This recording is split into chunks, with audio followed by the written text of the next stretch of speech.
Eluru parliament నియోజకవర్గ పరిధిలో రైల్వేకు సంబంధించిన సమస్యల పరిష్కారానికి చర్యలు తీసుకోవాలని కేంద్ర రైల్వే మంత్రిత్వ శాఖ మంత్రి అశ్విన్ వైష్ణవ్కు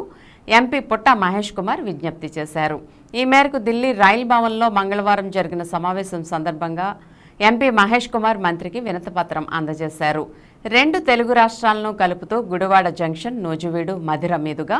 నూజివీడు పట్టణం విస్సన్నపేట మధ్య కొత్త రైలు మార్గాన్ని మంజూరు చేయాలని, 96 కిలోమీటర్ల పొడవైన ఈ లైన్ ఆంధ్రప్రదేశ్ తెలంగాణ రాష్ట్రాల మధ్య ముఖ్యమైన లింక్గా ఉపయోగపడుతుందని, Machilipatnam port, India cold fields నుండి తలెత్తే ట్రాఫిక్ సమస్య అధిగమించడం కోసం ఈ రైల్వే లైన్ దోహదం చేస్తుందని, ఆక్వాఫీడ్ కంపెనీలు మామిడి మరియు మామిడి ఉత్పత్తుల ఎగుమతి, వరి, తృణధాన్యాలు వంటి అనేక వ్యవసాయ ఉత్పత్తులు, చేపలు, ఆక్వా అవసరాలు వంటి ఎన్నో ప్రయోజనాలు ఉన్నందున రాబోయే సాధారణ బడ్జెట్ 2025లో కొత్త రైల్వే లైన్ మంజూరుకు అవసరమైన చర్యలు తీసుకోవాలని ఎంపీ విజ్ఞప్తి చేశారు. ఈ రైళ్లను కలవపూడిలో ఆపాలని, చేబ్రోలు రైల్వే స్టేషన్లోని మౌలిక సదుపాయాలను కల్పిస్తూ ఈ రైళ్లను చేబ్రోలు, నూజివీడు, అత్తిలి,